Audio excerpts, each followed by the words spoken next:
So you're at the rehearsal and the soloist starts playing over the bar line. And if you go with them, you get lost.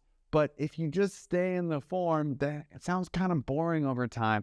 And the musicians you're playing with start to get bored. If this is happening to you, it's because you haven't yet mastered the art of tension and release. And you're just guessing when it's time to go over the bar line. So in this video, I'm going to teach you a simple method to train yourself on the art of tension and release, so you can start playing over the bar line and you can challenge the soloist just as much as they're challenging you.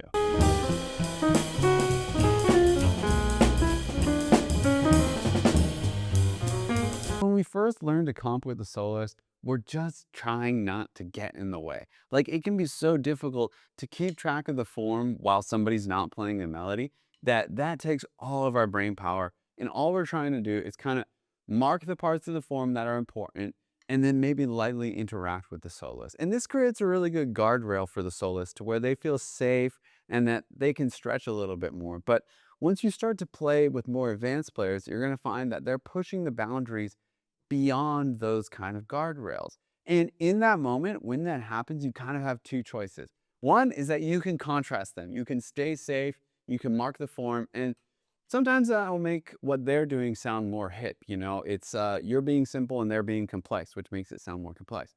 But other times you want to actually be able to go with them the way that, you know, Elvin Jones would go with John Coltrane, or the way that Tony Williams would go with Wayne Shorter, right? So that's when you need to start learning about this tension and release. And at the beginning, it can feel like, okay, but if I go there, then I'm just sort of guessing. I'm sort of out in open water. I don't know what's going to happen. And I might miss if I go too far, which then you start just playing it safe all the time. And it feels like the other players are so advanced. They get to go for all this cool stuff. But I just have to be the guy or gal who sits at home, plays it safe. You know, it's like the beginner class and here's the advanced people. Okay? That's when you really need to start building habits around tension and release. So what is tension and release? It's where you create kind of a rub against the form of a tune to create some tension so that when you go back to the form of the tune, it creates like an emotional or energetic release, okay? So it's kind of like, you know, if you go out in bumper cars at the fair, right? It's chaotic. It's all over the place. You're flying around. It's exciting, but you don't know what's going to happen and you don't have that much control over it. That's when you're just guessing in tension and release. You're playing over the bar line. Who knows where you are? You get lost, okay? Now, what we want to do is more like a roller coaster, okay? So a roller coaster, it goes up, up, up, up, up, up, up, up, up, and then crashes down.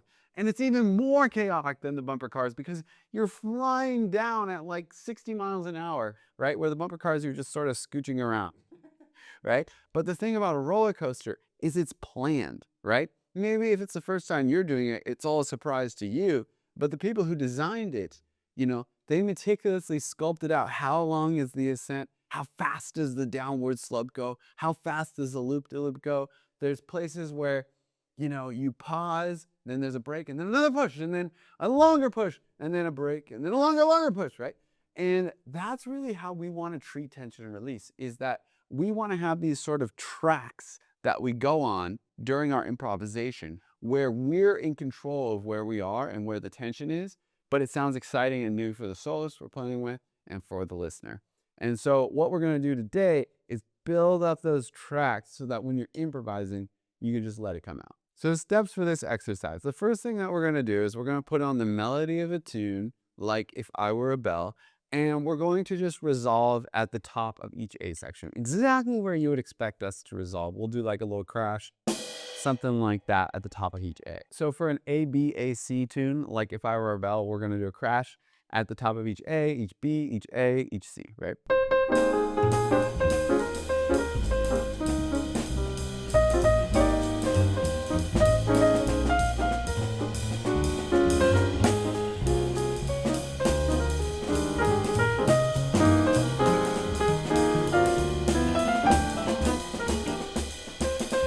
And then what we're going to do is we're going to build tension for 2 bars before the crash, right? By using something like a polyrhythm or breaking up the pattern. So something like this.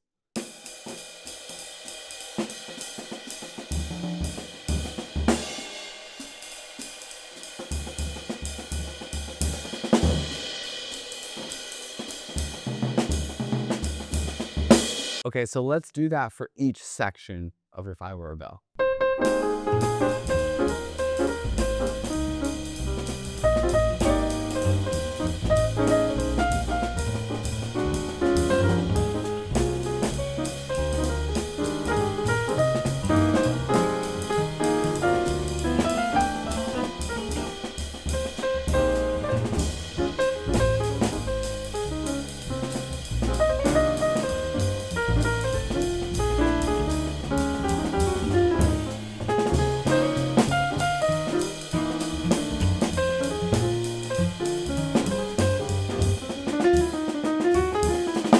Now, the next step is to try longer pieces of tension. So something like a 3-bar phrase or a 4-bar phrase of a polyrhythm or something that's breaking up the pattern. Let's do that in the A section and the B section. So I'll do a 3-bar build up to the B and then a 4-bar build up back to the first A.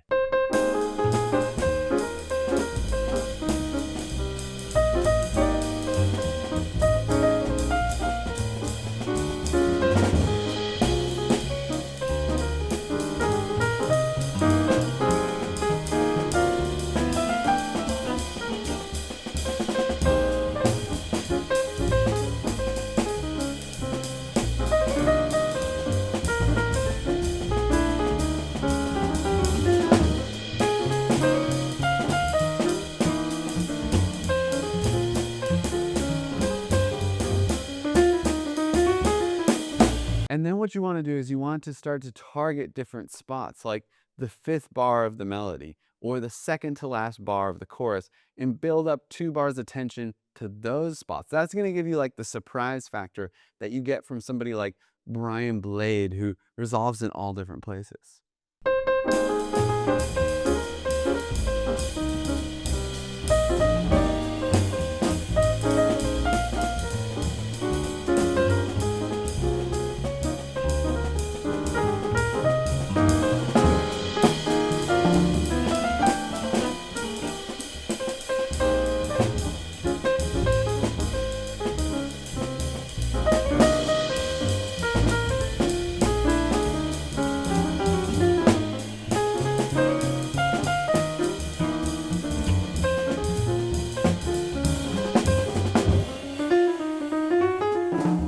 Now, up to this point, we've done it with the melody because that creates a really obvious resolution point. The melody follows the form of the song. But the real test is when you go to the solo section and play along with something like that, can you still build tension and releases in parts of the form that make sense, even though you don't have the crutch of the melody to rely on? But before we do that, if you're watching this and you're thinking, man, this all makes sense, but I'm a little scared to try it because I don't know how to know if I'm doing it right. Right? I don't know how to know if I'm doing too much tension, if I'm missing the parts where I'm resolving, or just how to know if I'm doing it right. Yeah, if you're watching this and thinking that, it helps a lot to get feedback. And that's exactly what I do with my students at the jazz school. So this exercise came from working with one of my students, Eugene, at the jazz school in a real situation in a group that he's in, okay? And that's what we do at the jazz school is it's not just me giving you the John Riley book or the Jim Chapin book or a list of exercises or a bunch of rudiments to play. No, we attack real life playing situations, real musical skills that will help you feel more confident, more authentic, more creative, and really like become a complete jazz musician. And then we design the practice routines and exercises and approaches that will help you achieve those real musical goals.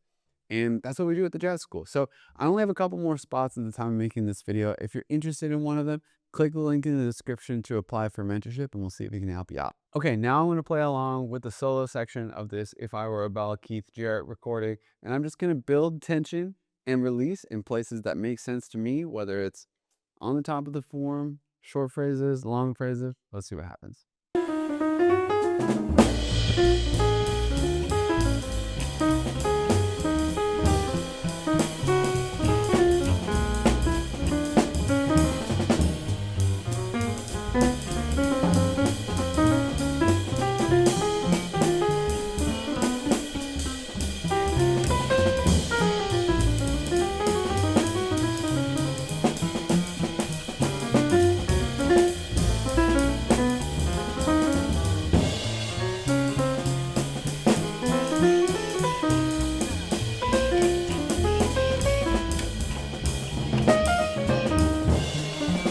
there you go. If you plan a few paths of tension and release and you internalize them, then when the soloist starts to go out, you'll be able to go there with them instead of just playing along. Now you're going to be ready for more open approaches for comping. So click here to watch my video on how to play Broken Time.